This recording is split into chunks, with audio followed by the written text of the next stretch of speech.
네, 여러분 예수님 안에서 이렇게 만나서 반갑고 감사합니다. 아까 서로 사랑합니다 인사하는 게 쑥스럽다고 하셨는데 쑥스럽지만 예수님 안에서 사랑합니다. 존경합니다. 우리 잠시 말씀 듣기 전에 기도하겠습니다.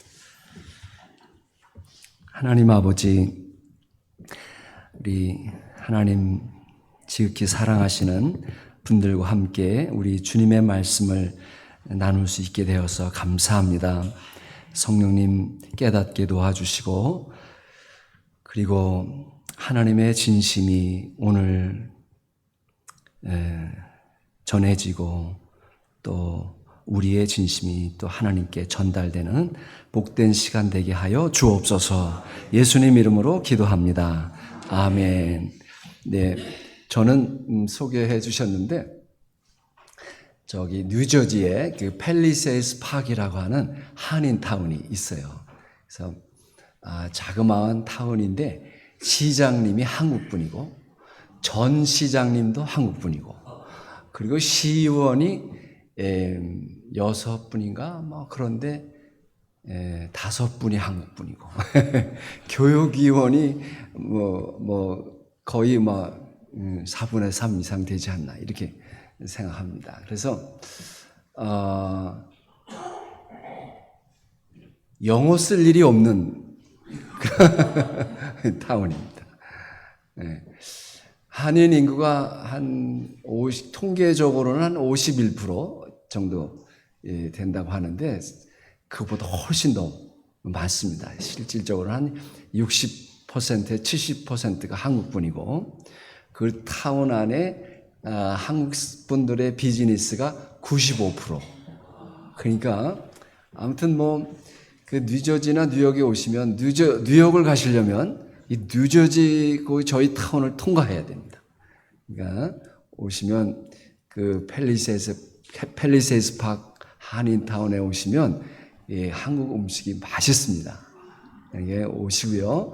그리고 오시면 저희 교회도 꼭 이렇게 언제든지 오시면 커피 드릴 수 있습니다. 그러니까 오셔서 또 커피도 나눌 수 있으면 참 좋겠습니다. 그래서 저도 이렇게 소개해 주셨는데, 이렇게 어떻게 하다 보니까 저도 목사님처럼 이게 공부를 하러 왔다가 개척을 하게 됐지 뭐예요. 그래서 이렇게 하나님의 은혜로 또 함께 교우들과 함께 교회를 세우고 어느덧 올해 10월 달에 30주년이 되게 됐어요. 그래서 근데 어떻게 30년이 어떻게 지났는지 잘 모릅니다. 목사님하고는 좀 오랫동안 같은 교단이니까 교제를 나누게 되었고 또 목사님이 따님이 2분이시라 저는 아들만 셋이거든요. 그래서 딸 가진 목사님에게 잘 보여야 되겠다. 이제 이런 생각을 해서 제가 목사님하고 이렇게 친하게 지내려고 애를 쓰고 있습니다. 네, 오늘 이렇게 여러분들 만나서 또 함께 이렇게 예배를 드릴 수 있어서 참 감사합니다. 그래서 제가 드릴 말씀이 있을까? 목사님께서 항상 하나님 말씀, 좋은 말씀 전해주시는데, 그래서 오늘, 제목을 이렇게 전해드리고 보니까, 이 제목이 상당히 다윗이 어떤 철학적 질문을 했구나. 이런 생각이 들었어요. 다윗이 하나님께 사람이 무엇입니까? 인간이 무엇입니까? 이런 질문을 했더라고요. 근데 제가 생각해 보니까 다윗이 무슨 사람에 대해서 무슨 그런 큰 관심이 있었을까? 오히려 사람이라고 이렇게 그 포괄적인 의미보다는 하나님, 저는 무엇입니까? 나는 누구인가? 나는 왜 사는가? 나는 어디로 가는가? 한번 그런 질문을 하지 않았나 이런 생각을 합니다. 그래서 일반적으로 우리가 철학 그러면은요, 질문만 있고 이 답변이 없는 학문, 그렇게 얘기를 해요. 그런데 신학은 답만 주고요, 질문이 없어요. 질문하면 무슨 믿음이 없는 것처럼 이렇게 생각하는 경우가 많아서, 그런데 오늘 이 다윗을 보니까 그런 질문을 했고, 그리고 또 스스로 내가 어떤 존재인가, 나는 누구인가 하는 그거에 대한 답도 우리에게 준 것 같습니다. 아마 여러분도 잘 아시겠지만 이 그리스의 그 델포이 아폴론 신전에 보면은 기둥에 뭐라고 써 있냐면 그노티세 아우톤 이라는 말이 써 있어요. 이 뜻이 뭐냐면 너 자신을 알라. 그런 글이 쓰여져 있어요. 과연 우리가 하나님을 믿으면서 하나님의 자녀라고 하면서 과연 나는 나를 알고 있나 하는 그런 생각을 해봅니다. 그런데 세상에 많은 피조물들이 있는데 뭐 개나 고양이가 나는 누구지? 나는 왜 살까? 나는 어디로 가는 것일까? 그런 질문을 할 것 같아요? 안 할 것 같아요? 저는 뭐 개나 고양이가 뭐 원숭이가 나는 누구지? 나는 왜 산 건가? 나는 어디로 가는 거지? 이런 질문은 하지 않을 것 같아요. 그런데 그런 질문을 하는 존재는 오직 사람뿐인 것 같아요. 사람. 그래서 사람이라고 하는 것은 스스로 자신에 대해서 질문하고 또 그 질문의 대상이 바로 자신은 그런 어떻게 보면 신비로운 존재가 사람이구나 하는 생각을 했습니다. 그래서 이런 나는 누구냐라고 하는 질문을 하는 것을 가리켜서 존재의 물음이라 이렇게 얘기를 해요. 존재의 물음. 그러니까 인간이라고 하는 것은 자기 자신에 대해서 질문할 수 있는 그런 존재다라고 하는 것입니다. 내가 누구냐라고 묻는 자이면서 그 물음의 대상이 바로 또 내가 되는 거예요. 그래서 오늘 이 다윗의 질문에 하나님께서 그를 어떻게 깨닫게 해주셨는지 한번 우리가 생각해 보고자 하는 것입니다. 근데 성경은 분명히 사람이 어떤 존재인가를 말해주고 있어요. 창세기 1장에 보니까 우리가 잘 아는 대로 우리 인간을 만드실 때에 하나님의 모양과 형상으로 만들었다. 하나님이 자기 형상, 곧 하나님의 형상으로 사람을 창조하셨다. 그랬습니다. 그러니까 저나 여러분은 하나님의 형상으로 만들어진 존재다라고 하는 것입니다. 그리고서 축복을 하시는 게 사람에게 온 땅을 정복하라는 거예요. 그리고 모든 생물을 다스려라. 그냥 그런 권세를 주신 거예요. 그러니까 우리가 하나님의 형상으로 만들어졌다라고 하는 것은 우리의 모습이 겉모습이 하나님을 닮았다라기보다는 오늘 우리가 읽은 다윗의 고백에 보니까 시편 8편 5절에 보니까 우리를 하나님보다 조금 못하게 하시고 영화와 존귀로 관을 씌우셨나이다. 이거 우리가 어떤 교회는 가보니까요. 우리 개역 개정을 우리가 쓰고 있잖아요. 그렇죠? 근데 어떤 교회는 가면 또 개역 한글인가요? 그 이전 버전. 거기는 보니까 또 뭐라고 됐냐면 천사보다 조금 못하게 하시고 이렇게 쓰였는데 이제 우리가 개역 개정으로 바뀌면서 하나님보다 조금 못한 존재. 그런데 영화와 존귀로 관을 씌워진 존재가 바로 저와 여러분이다라고 하는 것입니다. 그러니까 사실 실감이 잘 안 가죠, 우리가. 이 영화와 존귀로 관을 씌웠다는 게 과연 뭘까? 사실 여러분 성경의 욥 이야기 잘 아시잖아요. 욥이 얼마나 그 처절한 고통을 당했습니까? 예, 정말 그 재산을 다 잃어버리고 10자녀를 다 잃어버리고 아내는 저주하고 떠나고 막 자기는 병들고 그런 그 처절한 욥에게 하나님께서 찾아오셔서 하시는 말씀이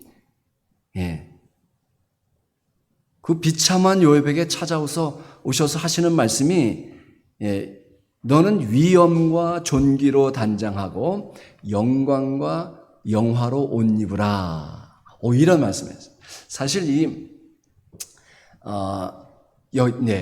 저기 보니까 adorn yourself with glory and splendor and clothe yourself in honor and majesty. 사실 이 위엄, 존귀, 영광, 이 영화 이런 단어는 사실상 사람에게 해당되는 단어는 아닌 것 같아요. 이 단어는 하나님께만 해당되는 단어인데 그거를 아주 비참한 가운데 있는 욥에게 너는 위엄과 존귀로 단장을 하라는 거예요. 그리고 영광과 영화로 옷 입으라. 이렇게 말씀하고 있습니다. 그러니까 인간이라고 하는 사람이라고 하는 존재 그 자체가 이미 우리는 위엄이 있고 존귀와 영광과 영화로 옷 입은 자라는 거예요. 그러니까 하나님께서 그렇게 선포하고 계시는 겁니다. 저는 이 소설가 중에 그 도스토옙스키를 상당히 좋아하게 됐어요. 그런데 그분이 파란만장한 삶을 살았는데, 그분이 이제 뭐 사형 선고도 받았다가, 그 시베리아 옴스크 감옥에 거의 그 죽음의 수용소에서 거의 10년 가까이 이렇게 감옥 생활도 하고, 그런 분인데, 그분이 그 자기 형이 있어, 1살 많은 형이 있어요. 그 미하일이라고 하는 그 형에게 보낸 편지 중에 이런 내용이 있더라고요. 형님, 인간은 신비한 존재입니다. 그 신비를 풀기 위해 평생을 보낸다 해도 결코 시간을 낭비하는 것이 아닐 것입니다. 나는 그 신비를 탐구하고 싶습니다. 왜냐하면 나도 인간이 되고 싶기 때문입니다. 이런 편지를 보낸 거예요. 나도 인간이 되고 싶다. 나도 인간이 되고 싶다. 이게 무슨 말일까?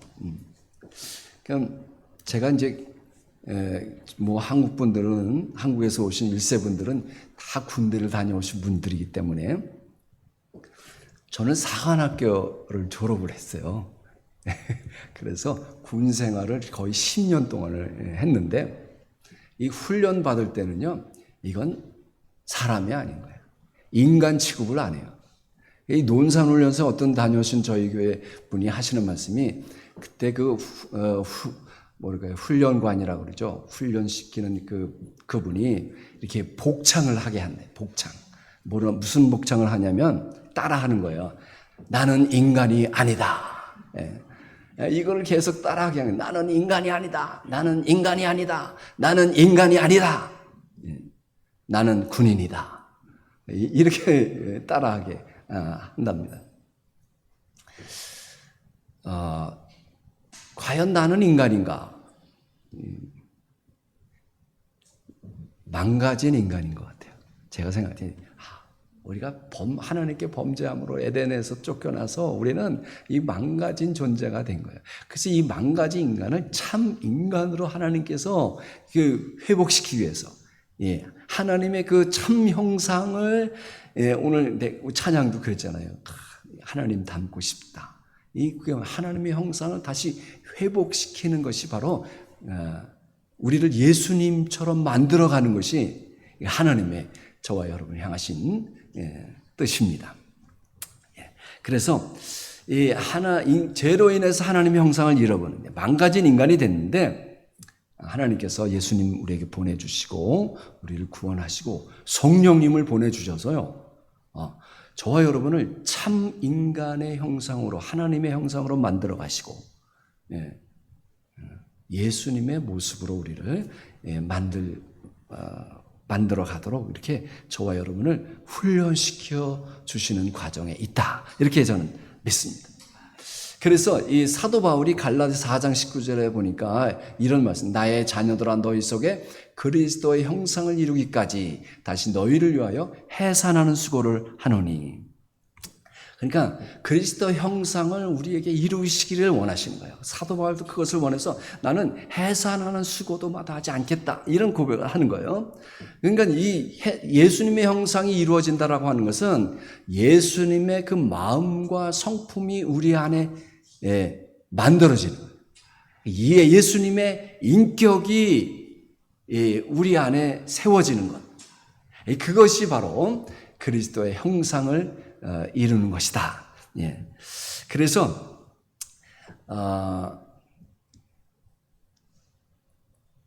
어떻게 그리스도 형상이 이루어질까? 우리의 삶을 이루는 세 가지 핵심 동사가 있어요. 어떤 동사가 있냐면 이 비동사라고 있잖아요. 비동사. 그렇잖아요. I am a boy 그러면은 am, 그 M이 비동사잖아요. 이 비동사가 있고요. 이것을 존재동사라 이렇게 얘기를 하고, 그리고 무슨 동사가 있냐면 행위동사가 있어요. 행위동사는 뭐냐면 두동사라 그러잖아요. 두동사. 그러니까 그리고 또 세 번째 동사는 뭐냐면 소유동사, have 동사라 그러죠. have 동사, have, I have, 그럴 때에 세 가지 동사가 있는데 이 비동사를 존재동사라고 합니다. 이것은 뭐냐면 내가 하나님 앞에서 어떤 존재가 되느냐. 나는 하나님 앞에서 어떤 존재인가? 정말 예수님과의 관계에서 나는 정말 예수님을 닮아가고 있는가? 나는 정말 예수님께 기쁨이 되는 존재인가? 그런 어떤 존재론적인 그 어떤 그 변화, 나의 어떤 그 인식, 그것이 바로 비동사라는 거예요. 비동사. 나는 그런 존재인 것을 알고 있는가라고 하는 거예요. 두 번째는 이제 행위동사잖아요. 내가 하나님을 위해서 무엇을 행하는가? 우리가 오늘 예배를 드리고 또 봉사도 하고 선교하고 또 복음을 전하는 이런 모든 행동이 바로 이 두 동사에 속하게 됩니다.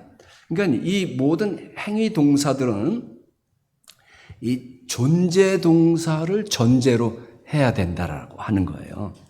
그러니까 이게 무슨 뜻이냐면 존재의 변화가 없이는 우리가 하는 모든 행위는 다 위선이 될 수 있다는 거예요. 내가 하나님과 관계가 바로 돼 있지 않으면 내가 어떤 행동을 해도 그건 다 하나님과 상관이 없어요. 위선적인 행동이 될 수 있다라고 하는 거예요. 이 존재의 변화가 없이 하는 모든 행동은 오히려 다른 사람들에게 상처를 줄 수가 있다라고 하는 거예요. 그러니까 두 동사 전에 반드시 우리는 비동사가 전제되어야 된다는 거예요. 그 다음에 세 번째는 이제 소유동사, have 동사인데 우리가 하나님으로부터 모든 축복을 받아서 누리는 그런 소유하는 것. 물질의 축복이든 그것이 건강의 축복이든 자녀의 축복 등이 여기에 해당이 됩니다. 그래서 먼저 그의 나라와 의를 구하라. 그리하면 이 모든 것을 너희에게 더하시리라. 그러니까 우리가 존재와 어떤 행위를 바로 세울 때에 하나님께로부터 오는 그러한 축복을 누리게 되는 거예요. 그러니까 비동사가 두 동사를 낳고 두 동사 뒤에 have 동사, 소유 동사가 따라오게 된다는 거예요. 근데 이걸 거꾸로 하게 되면요, 신앙생활에서 우리가요, 내가 축복을 받기 위해서 뭔가를 섬겨야지, 봉사해야지, 선교해야지. 그러면 그게 안 된다는 거예요. 예. 존재의 변화가 제일 우선이다. 내가 하나님과의 관계가 제일로 우선이다. 그게 안 되면 아무리 두 동사, 행위 동사를 많이 해도, 예. 어떤 경우는 그렇죠. 내가 축복을 받기 위해서 행동을 하는 경우도 있고, 예. 그리고 내가 행하는 이유가 어떤 축복을 받기 위해서 하는 경우가 많이 있다라고 하는 것입니다. 그러니까 먼저 내가 하나님과의 관계가 최고 우선이구나. 이것이 이제 우리 삶을 이루는 핵심 세 가지 동사. 비동사가 있고 두동사가 있고 해부동사가 있는데 제일 먼저 내가 하나님과 관계가 제일 우선이구나. 그게 바로 되지 않으면 아무리 두동사, 아무리 소유를 많이 하나님과 관계가 없구나 하는 것을 우리가 알 수가 있습니다. 자, 또 예수님께서 이런 질문을 하셨어요. 사람들이 나를 누구로 하느냐? 너희는 나를 누구로 하느냐? 이런 질문을 하셨어요. 이제 이것이 어떻게 보면 비동사, 아까 존재의 물음이다라고 볼 수가 있는데, 너에게 나는 누구냐라는 질문을 하신 거예요. 예수님이 지금 나에게 누구신가? 나의 삶에서 예수님은 과연 어떤 존재냐? 이게 바로 존재 동사예요. 예수님과의 관계가 바로 되어 있지 않으면 다른 게 아무 의미가 없다. 예. 내가 예수님의 이러한 질문에 너에게 나는 누구지? 예. 라는 질문을 우리가 바르게 대답할 때 바로 나 자신에 대한 이해가 새롭게 된다라고 하는 것입니다. 예수님이 누구신지를 알 때 비로소 내가 누구인가라는 것을 안다는 거예요. 예수님이 나의 주님이심을 분명히 알 때 비로소 내가 나는 하나님의 자녀구나. 그러니까 예수님이 누군지 제대로 모르면 그런 분들은요, 나 자신과의 관계, 내가 나 자신과 어떤 관계를 맺느냐, 자신과의 관계가 바르게 될 수가 없다는 거예요. 그러니까 우리가 예수님을 발견할 때에 비로소 내가 누구인지를 발견하게 된다는 거예요. 우리는 예수님을 모시고 살면서도 정말 예수님과 아무 상관없는 사람처럼 산다면 그런 삶은 자기를 발견한 삶이 될 수가 없다는 거예요. 그러니까 우리의 삶의 진정한 출발점은 바로 나의 발견이다라는 거예요. 자신의 발견. 나는 과연 어떤 존재인가? 그 경이롭고 놀라운 우주 만물을 창조하신 예수님이 지금 내 안에 살고 계시다. 예수님이 과연 어떤 분이신가? 사실 우리가 말씀을 통해서 너무 잘 알고 있지만 예수님께서 겟세마네 동산에서 기도하실 때, 잡히시기 전날 밤에 기도하실 때에 그 대지상의 군사들이 이제 횃불을 들고 예수님을 잡으러 왔잖아요. 깜깜하니까 겟세마네 동산에 가보신 분이 깜깜하니까 그러니까 가룟 유다를 앞장서서 이제 예수님이 어디인지 그 산 속에 어디 있는지 이제 찾기 위해서 왔을 때에 누구를 찾느냐? 나사렛 예수니라. 그렇게 이제 병사들이 얘기하니까 예수님이 뭐라고 대답을 하셨냐면 뭐라 그랬어요? 우리 성경에는 뭐라고 대답했냐면요. 내가 그니라 이랬어요. 이게 참 우리 한국말 번역하는 게 쉽지가 않아요. 근데 영어 성경에는 I am he 또는 어떤 성경에는 I am 나다 이러신 거예요.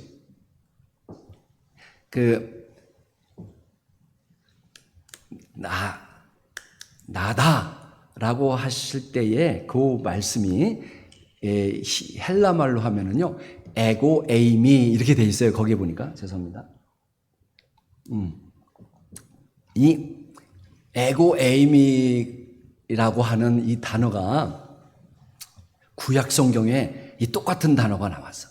구약 성경은 히브리 말로 되어 있는데 그것을 헬라어로 바꾼 성경에 보면은요 그것을 70인역이라고 하는데 그 단어가 어디서 나오냐면 출애굽기 3장 14절에 나와요. 출애굽기 3장 14절에 보면 모세가 하나님 이름이 뭡니까? 내가 애국으로 돌아와서 누가 보냈다 그러면 하나님 이름을 말해야 될 텐데 뭐라고 이름을 해야 됩니까? 그러니까 하나님께서 나는 스스로 있는 자니라. 그러면서 성경에는 영어 성경에 뭐라 되어 있냐면 I am who I am 이렇게 되어 있어요. I am who I am. 이 뜻은 번역은 나는 스스로 있는 자니라 버렸지만 나는 나야 이 뜻이거든요. 사실 그래서 하나님의 이름은 없어요. 그런데 그 똑같은 단어를 예수님께서 그 겟세마네 동산에서 나사렛 예수를 찾는다 그러니까 I am 그러신 거예요. 그런데 거기서 어떤 일이 벌어졌는지 여러분 다 아실 거예요. 어떤 일이 I am 하는 순간 어떤 일이 벌어진지 아세요? 네. 그 잡으러 왔던 군사들이 뒤로 물러가 땅에 엎드려지는지라 이렇게 표현했는데 사실상 그 표현은요. 땅에 내동댕이 쳐졌다. 이렇게 볼 수 있어요. 그러니까 나다라고 하는 순간요. 갑자기 그 어떤 신성한 능력에 의해서인지 그 잡으러 왔던 군사들이 그냥 땅바닥에 내동댕이 쳐지는 거예요. 이게 바로 하나님의 신성의 능력인 거예요. 나다라고 하니까 원래 나다가 거기서 나온 단어가 바로 I am who I am이 바로 여호와, 야훼라는 말이 거기서 나온 거잖아요. 예? 그러니까 그 나다 하는 순간 엄청난 하나님의 신성한 능력이 나타나가지고요. 병사들이 그냥 땅에 내동댕이 쳐진 거예요. 그런 예수님이 지금 저와 여러분 안에 살고 있다는 거예요. 내 안에 살고 있다는 거예요. 예. 그래서 우리가 예수님이 그런 예수님이 내 안에 살고 계시다는 어떤 자존감이 먼저 회복이 돼야 되는 거예요. 이게 존재의 발견이라는 거예요. 예. 여러분 자존감과 자존심이 다르잖아요. 이 자존감이라고 하는 것은 뭐 셀프 이스팀 또는 셀프 워드 이렇게 영어로는 표현을 하는데 이 자존감이라고 하는 것은 뭐 사람들이 뭐 나를 칭찬하거나 나를 높여줄 때 생기는 게 아니다. 자존감이라고 하는 것은 하나님 앞에서 내가 누구이냐라고 하는 거예요. 과연 나는 하나님 앞에서 어떤 존재인가? 그래서 자존감과 자존심이 구별되어야 되는 거예요. 여러분 자존심이라고 하는 것은 비교에서 나와요. 자존감과는 달리 자존심은 비교에서 저 사람이 날 무시하지? 아니 왜 나를 인정해 주지 않지? 왜 저 사람은 나보다 왜 더 대접을 받는 거야? 이렇게 비교를 당하면 열등감이 생기게 됩니다. 그런데 또 칭찬 조금 받으면요. 사람이라는 게 또 교만해져요. 교만. 그러니까 이 자존심이라고 하는 것은요. 늘 다른 사람들의 시선을 먹고 자라게 됩니다. 그래서 자존심이 강하면 구분을 잘해야 돼요. 자존감이 아니고 자존심이 강하게 되면은요. 자존심 강한 사람은요. 상처도 쉽게 받아요. 쉽게 화내고 또 항상 다른 사람이랑 비교하고 그리고 자존심 강하면 늘 방어적이에요. 방어적이 돼요. 이 부부 사이에서도요. 이 자존심 싸움이 심해요. 자존심을 건드리면 이게 보이는 게 없는 거야. 부부 사이도. 이 교회에서도요. 왜 싸움이 일어나는가 보니까 이게 자존심 싸움인 거야. 그래서 막 갈등하는 겁니다. 그런데 이 자존감이라고 하는 것은 달라요. 자존감은 비교에서 오지 않습니다. 자존감이라고 하는 것은 하나님과의 관계에서 온다는 거예요. 나는 하나님께 사랑받는 존재다는 거예요. 하나님의 자녀라고 하는 그런 믿음에서 오는 게 자존감인 거야. 그러니까 뭐 누가 나를 비교하고 누가 나를 무시하고 뭐 아무 상관이 없는 거예요. 자존감 높은 사람. 우리는 세상을 살면서 세 가지 시선을 마주하고 삽니다. 첫째, 내가 나를 보는 시각이 있어요. 과연 나는 나를 어떻게 보고 있는가? 또 타인이, 다른 사람이 나를 보는 시각이 있고, 세 번째는 하나님이 나를 보는 시각이 있습니다. 그런데 가장 이 세 가지 시선 중에 가장 잔인한 시각이 뭘까? 타인이 나를 보는 시각입니다. 여러분, 다른 사람은 절대 나를 긍정적으로 평가하지 않아요. 그러니까 나 자신을 어떤 타인의 시선에, 시각에 맡겨둬서는 절대로 안 된다라고 하는 것입니다. 또 자기가 자기를 보는 시선은 어떨까요? 예. 내가 나를 볼 때도요, 제대로 보는 경우가 없어요.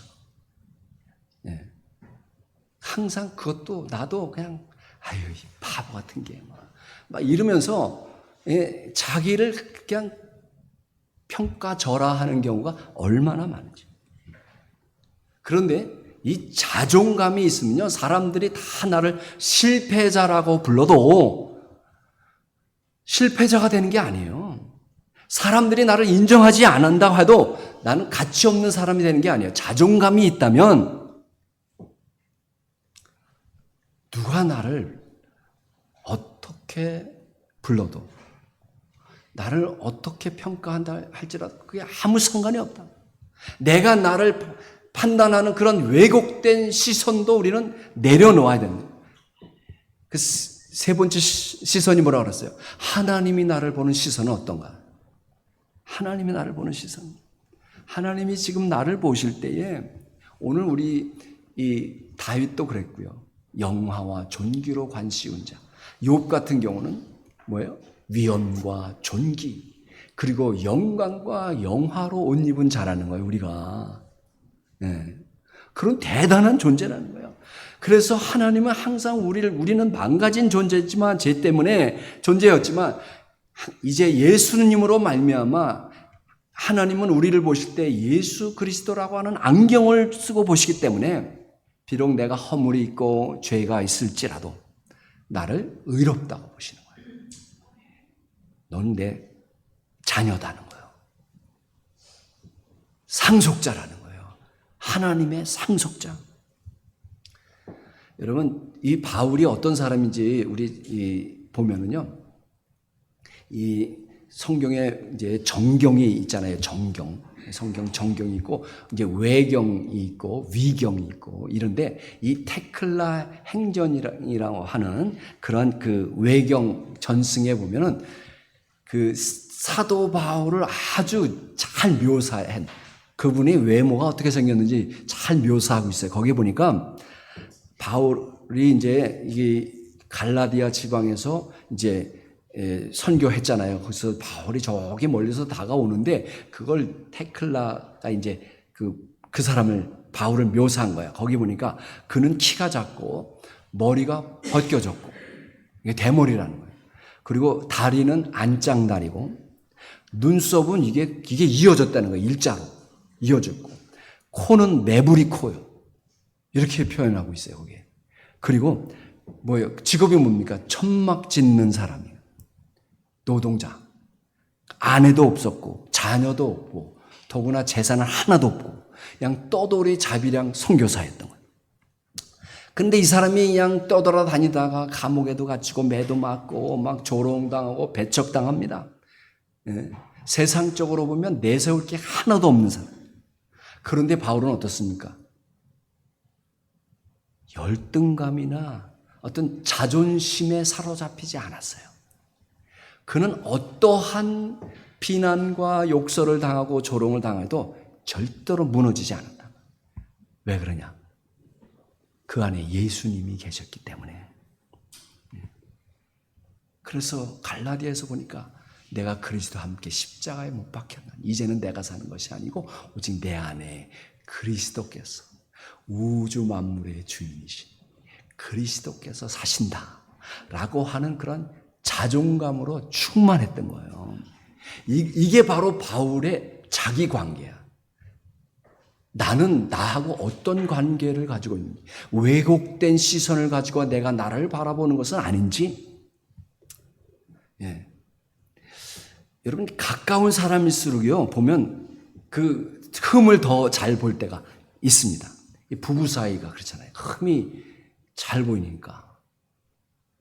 부부한 남편이나 아내한테 인정받기가 쉽지가 않은 거예요. 왜? 약점이 너무나 계속 보아왔으니까. 친구 사이도 마찬가지고. 예. 그러니까 이 남편이나 아내의 시선 또는 친한 친구의 시선에 그 왜곡된 시선에 자신을 맡겨서는 안 된다는 거예요. 그렇다고 해서 뭐 그 사람들의 의견을 완전히 무시하라는 뜻이 아니에요. 또 무식하고 소신이 강하면 그렇잖아요. 다른 사람들을 피곤하게 할 때가 많이 있잖아요. 우리가 겸손하게 조언도 들어야 하지만 어떤 그 사람들의 시선이 내 정체성의 주인이 되어서는 안 된다는 거예요. 그래서 우리는 하나님의 시선 안에서 나 자신을 새롭게 정의해야 되는 거예요. 그게 바로 존재의 발견이다 말이에요. 내가 하나님의 형상으로 지음받은 존재고 나는 예수님의 피로 구속받은 존재고 성령께서 지금 내 안에 거하시는 나는 하나님의 성전이라는 거예요. 그래서 우리는 절대로 자존심 싸움을 하면 안 되는 거예요. 우리는 자존감을 가지고 섬기는 사람이 되어야 한다라고 하는 것입니다. 자, 오늘 우리가 이렇게 기도하고 또 예배를 드리고 봉사하는 이유는 뭐 단순히 위로받고 뭐 복받기 위해서 한 게 아니다. 우리는 예수 안에서 나를 발견하고 싶어서. 그리고 성령께서 저와 여러분을 훈련시켜 가시는 거예요. 어디에? 그리스도의 형상을 이루기 위해서. 예수님의 그 인격, 그 참 성품을 우리 안에 만들어 하시기 위해서. 그래서 베드로 사도가 이런 말을 했습니다. 너희가 정욕 때문에 세상에서 썩어질 것을 피하여 신성한 성품에 참여하는 자가 되게 하려 하셨느니라. 그러니까 예수님의 인격을 닮아가는 거예요. 네. 정말 나는 하나님의 형상을 회복하고 싶은가? 예수님의 인격을 닮아가고 싶은가? 예수님의 형상이 내게 이루어지기를 원하는가? 그런 진심이 있느냐는 거예요. 신앙생활이라고 하는 것은 바로 하나님께서 우리를 예수님처럼 만들어 가시는 그 하나님의 진심을 깨닫는 거예요. 그리고 우리는 그런 하나님께 우리의 진심을 보여드리는 거예요. 주님, 하나님이 원하시면 제가 정말 저도 진심으로 예수님을 닮기를 원합니다. 제가 오늘 이제 마지막 이 이야기로 오늘 말씀을 마치도록 하려고 합니다. 중국의 고전 가운데 열자라고 하는 그 책이 있는데 열자에 보면은요, 누구 얘기가 나오면 우공이산이라는 이야기가 있어요. 우공이라고 하는 사람이 공자로부터는 존댓말이잖아요. 우씨라고 하는 노인이 있었는데 이분이 산을 옮겼다라고 하는 이야기가 거기에 나옵니다. 이 사람은 90세 됐어요. 그런데 이 사람이 어디 시골에 살았는데 자기 그 동네 앞에 엄청나게 큰 두 산이 있어요. 태형산과 왕옥산이라고 하는 큰 산이 놓여 있어요. 그래서 평생을 이제 뭐 어디를 가더라도 산이 가로막혔으니까 70리 길을 돌아가야 했대요. 그래서 이 하루는 이 우공께서 90세 된 노인이 가족 회의를 한 거야. 다 뭐 손자들까지 다 불러 모아가지고 모아놓고 무슨 회의를 했냐면, 우리가 평생 우리 앞에 놓여 있는 이 태형산과 왕옥산을 앞에 놓고 살면서 계속 70리 길을 돌아갔는, 더 멀리 돌아다녔는데 이제 우리가 이 산을 파서 다른 데로 옮기자. 이제 그런 제안을 가족회의에서 한 거야. 그래가지고 그런데 그러면 이 산을 파가지고 어디에다 갖다 버리냐 말이에요, 흙을. 그래서 이제 생각을 한 게, 여러분 발해 아죠, 발해. 고구려 발해. 이 발해의 바다가 앞바다가 이 발해 바다라고 하는데 그 바다 그러니까 지금의 어디냐면 이 우리 한국의 서해 바다예요. 서해 바다 꼭 위쪽 부분인데 거기에다가 이 흙을 파다가 갖다 버리자 그런 거예요. 그런데 이 삼태기에다가 이 흙을 파서 한번 발해 바다까지 갔다 오는데 걸리는 시간이 1년 걸리는 거예요. 그러니까 가족들이 생각할 때 이게 말이나 되는 소리예요. 예? 그러니까 이제 가족들도 그렇지만 그 친한 친구가 저 친구가 지금 정신이 나갔나. 아니 이 태산 같은 이 산을 어떻게 흙을 파서 옮기냐. 그러니까 이 우공께서 하시는 말씀이 아니 내가 파다가 못 파면 내 아들이 파면 되는 거고 아들이 파다가 못 파면 내 손자가 파면 되고 손자가 하다가 못하면 증손자가 돼. 그럼 뭐 우리는 계속 대를 이어서 산을 흙을 파서 옮기면 되지만 뭐 산이라는 게 무슨 자라나기를 하는가 무슨 산이 자식을 낳는 경우도 없고 그러니까 우리는 대를 이어서 이 산을 파서 옮길 수 있다. 그렇게 얘기하는 거예요. 사실 뭐 이게 말도 안 되는 얘기지. 자식이 뭐 부모의 생각과 같겠어요? 손자가 같겠어요? 예? 전혀 다른 생각을 가질 수도 있는데 이 이야기는 현실적으로 보면 상당히 어리석은 노인의 이야기입니다. 그런데 이 이야기의 중심은 그 핵심이 뭐냐? 진심에 있다는 거야. 진심에 있다. 진짜 우공이 산에 흙을 파서 자식들하고 1년 걸리는 발에 바다 갖다 버리고 오는 거예요. 그러니까 그 진심에 최고로 먼저 놀란 존재들이 있어. 그 태영산과 왕옥산에 사는 산신령들이 놀란 거야. 이 노인이 진짜네. 진심으로 이걸 파서 옮기려고 하네. 그래서 산신령들이 놀래가지고 누굴 찾아갔냐면 옥황상제를 찾아간 거예요. 옥황상제를 찾아가가지고 이 우공이라고 하는 사람이 정말 산을 파서 옮기려고 한단 말이야. 이거 어떻게 하면 좋으냐? 라는 얘기를 옥황상제가 듣고 껄껄껄껄 웃으면서 내가 이제야 비로소 진심의 사람을 만났다는 거예요. 진심의 사람. 그러니까 옥황상제가 그 우공의 진심에 감동한 거예요. 그래가지고 옥황상제가 아주 막강한 힘을 가진 천사들을 보내가지고 하룻밤 사이에 그 두 산을 다른 데로 옮겨버렸어요. 그 우공이 아침에 눈을 떠서 보니까 아니 그 자기 집 앞에 놓여있는 그 어마어마한 두 산이 그냥 벌판이 돼버린 거예요.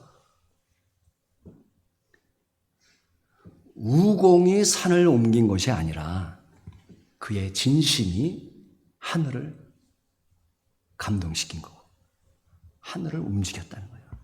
우리가 뭐 우리말에 그랬잖아요. 지성이면 감천이다. 그런 말도 있지만 과연 우리는 신앙생활을 하면서 이런 진심이 있느냐는 거예요. 산을 옮겨야 되겠다.